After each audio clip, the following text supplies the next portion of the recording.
시간은 조직신학 시간입니다. 오늘은 예수님이 십자가에서 죽기 전에 하신 말씀과 또 십자가를 지기 전에 일어나는 모든 사건들을 한번 같이 나누겠습니다. 예수님이 십자가에 달리실 때에 좌우편에 강도가 있었습니다. 그래서 이 강도의 사건을 한번 보겠습니다. 누가복음 23장 39절에서 43절까지 한번 보겠습니다. 달린 행악자 중 하나는 비방하여 가로되 내가 그리스도가 아니냐 너와 우리를 구원하라 하되 하나는 그 사람을 꾸짖어 가로되 네가 동일한 정죄를 받고서도 하나님을 두려워 아니하느냐 우리는 우리의 행한 일에 상당한 보응을 받는 것이니 이에 당연하거니와 이 사람의 행한 것은 옳지 않은 것이 없느니라 하고 가로되 예수여 당신의 나라에 임하실 때에 나를 생각하소서 하니 예수께서 이르시되 내가 진실로 내게 이르노니 오늘 내가 나와 함께 낙원에 있으리라 하시니라 그랬습니다. 좌편에 있는 강도는 육적인 믿음이고 또 율법적인 믿음입니다. 그런데 우편에 있는 강도는 영적인 믿음입니다. 근데 누가복음에서는 이렇게 나오는데요. 마태복음에서는 두 강도가 다 예수님을 비방합니다. 그래서 마태복음 27장 41절을 보면요. 함께 십자가에 못 박힌 강도들도 이와 같이 욕하더라 그랬어요. 이 성경에 있는 모든 말씀은 다 나에게 주신 말씀이고 성경의 모든 사건은 다 나의 사건이에요. 그래서 내 안에 강도가 있다라는 거예요. 그래서 누구나 다 똑같이 죄인이에요. 의인은 없나니 하나도 없다 그랬어요.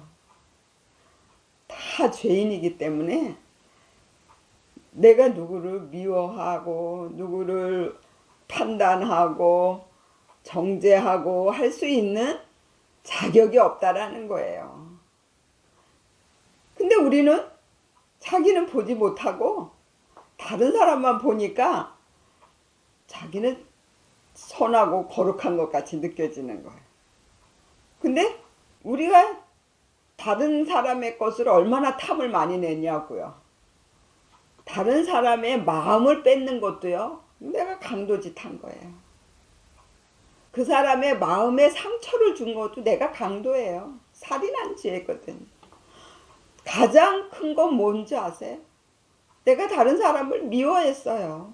그거 살인했어요. 그게 강도지 뭐예요. 그 사람의 영혼을 죽이고 그 사람의 마음에 상처를 줬는데. 그런데 내가 이제 용서하겠다 그러는 거예요. 근데 그렇게 자기의 잘못도 생각하지 못하는 사람이 누구를 용서해요. 그래서 용서하는 것도 다 이제 하나님께 맡겨야 돼요. 나도 하나님이 용서를 해주시고 나에게 잘못한 저 사람도 하나님이 용서를 해주세요. 이렇게 해야 돼요.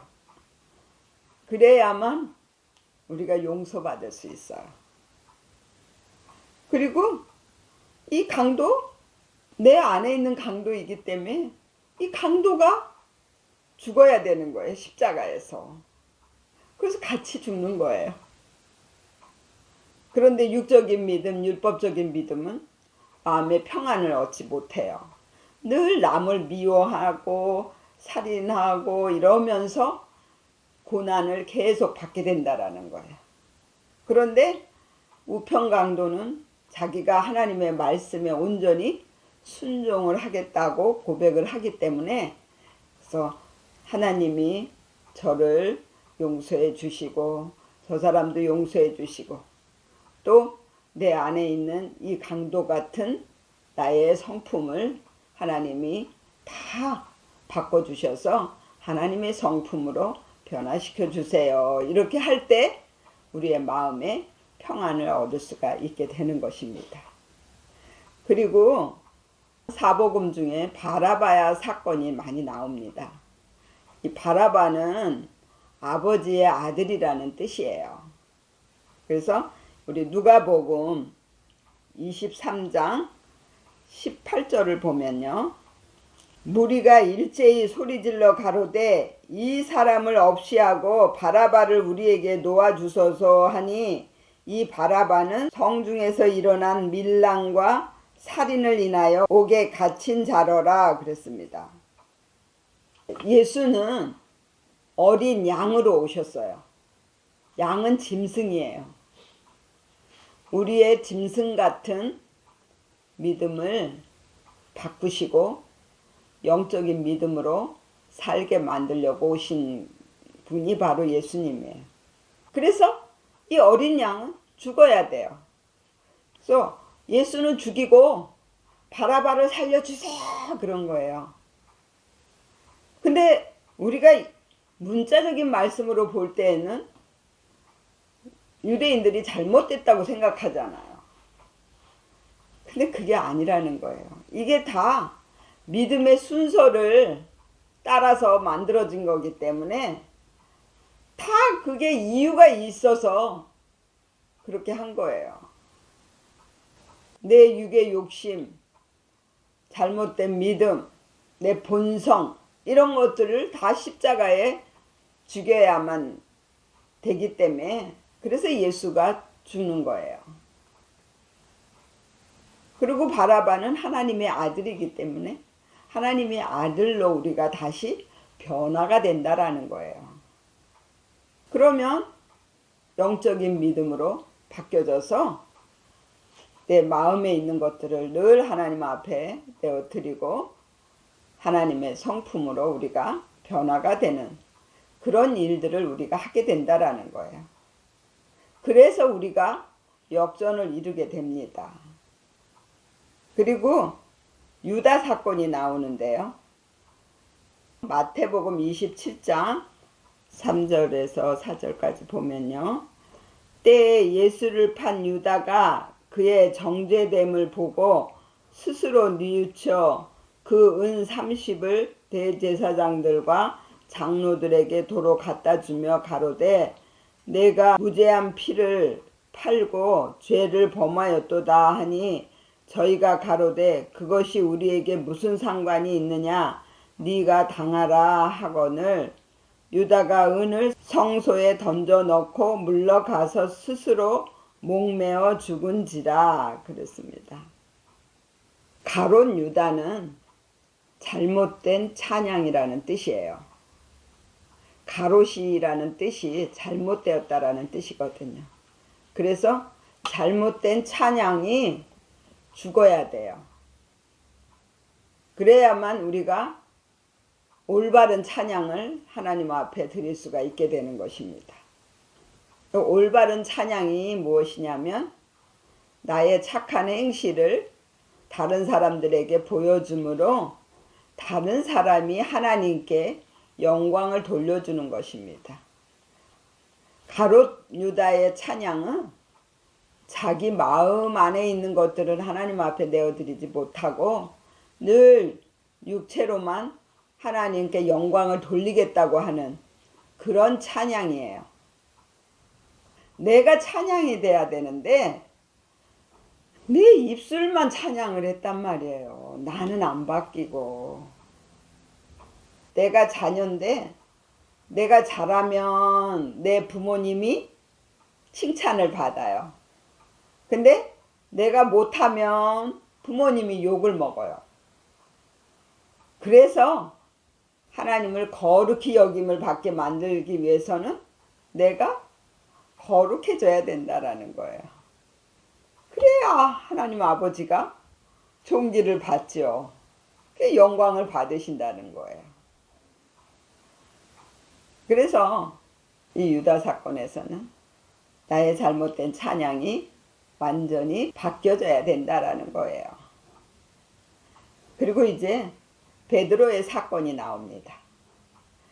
베드로라는 뜻이 반석이라는 뜻이에요. 예수님도 반석이거든요. 예수님이 말씀으로 오셨는데 그 말씀이 반석이에요.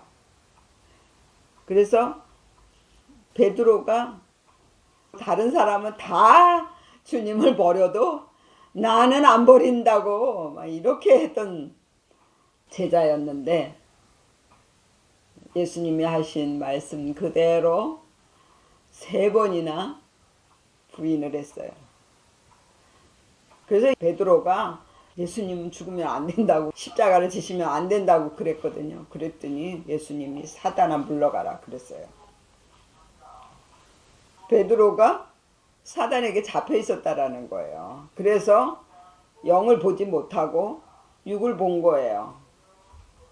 그러니까 하나님의 그 뜻을 깨닫지 못하고 하나님이 하시는 그 일을 방해하려고 했다는 거죠.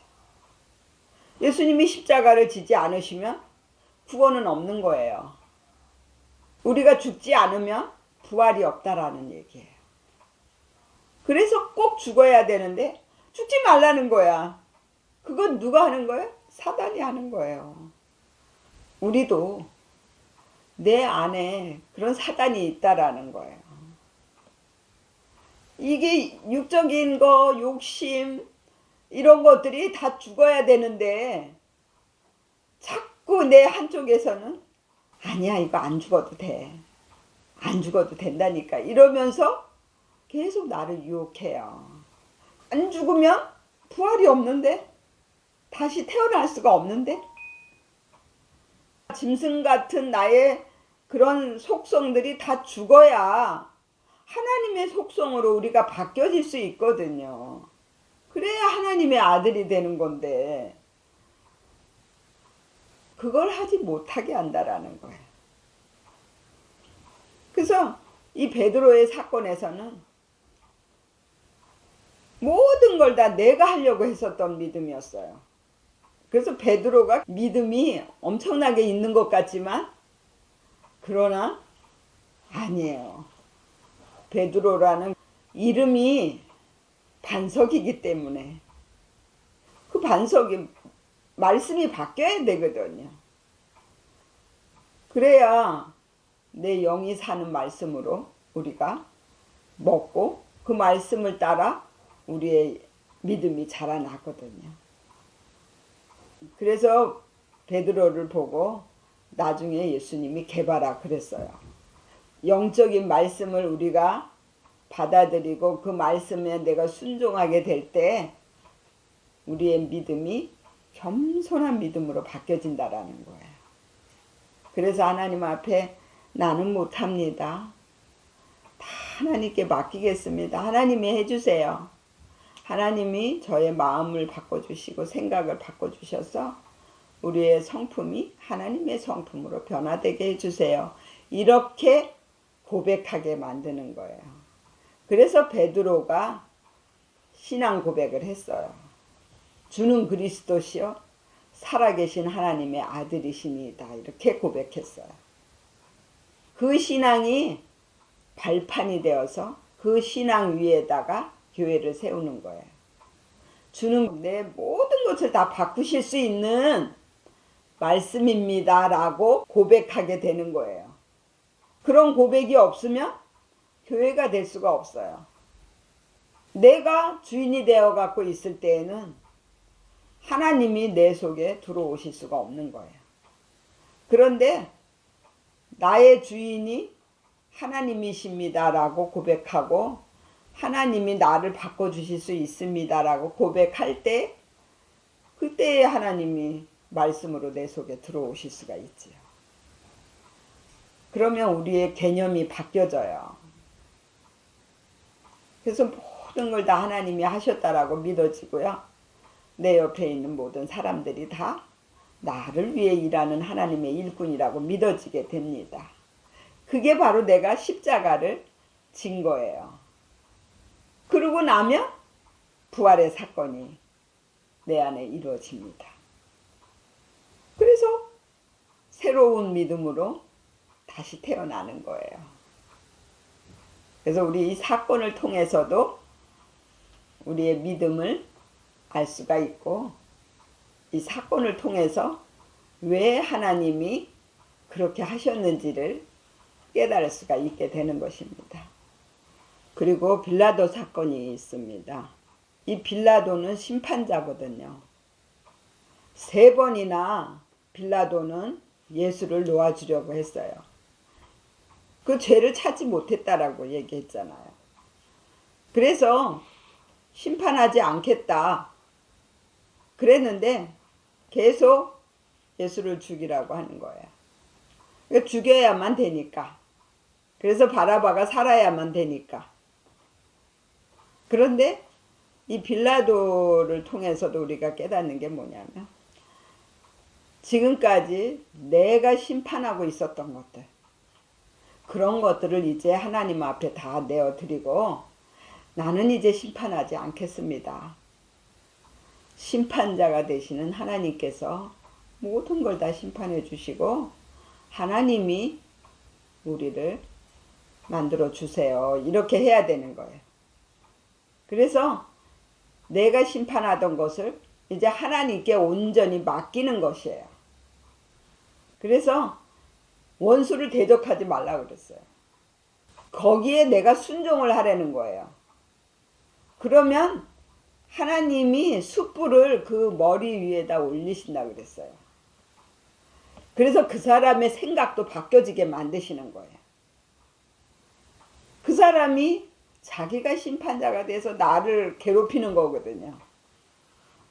그러니까 내 속에 있는 마귀와 그 속에 있는 마귀의 싸움인데, 내 속에 있는 거 빼게 하려고 밖에 있는 마귀가 나를 찔러주는데, 그때 거기에다가 십자가를 넣으면 이것도 하나님이 하시는 거야, 이렇게 믿는 거예요.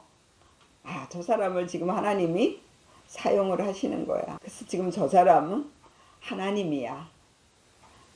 내가 순종해야지. 이러고 그 사람에게 오히려 순종하고, 내 안에 있는 것은 하나님 앞에 빼어드리고, 이렇게 하니까 크게 싸울 일이 바로 그냥 해결이 되는 거예요. 그래서 내가 다른 사람을 심판하겠다고 하는 것들을 이제 하나님 앞에 다 내어드리고, 나는 이제 누구도 심판하지 않겠습니다. 하나님, 내가 심판하려고 했던 것들을 다 이제 죽여주시고 하나님이 심판해 주세요. 나를 괴롭히는 사람, 나를 도와주는 사람 다 하나님으로 내가 섬기고 사랑하겠습니다. 이렇게 고백하면, 그러면 나는 이기는 거예요. 그래서 저와 여러분들 다 이런 사건을 통해서 여러분들 안에 있는 강도나 찬양이나 말씀이나 또 심판하는 것이나 이런 것들이 다 바뀌어지시기를 예수의 이름으로 축원을 드립니다. 아멘.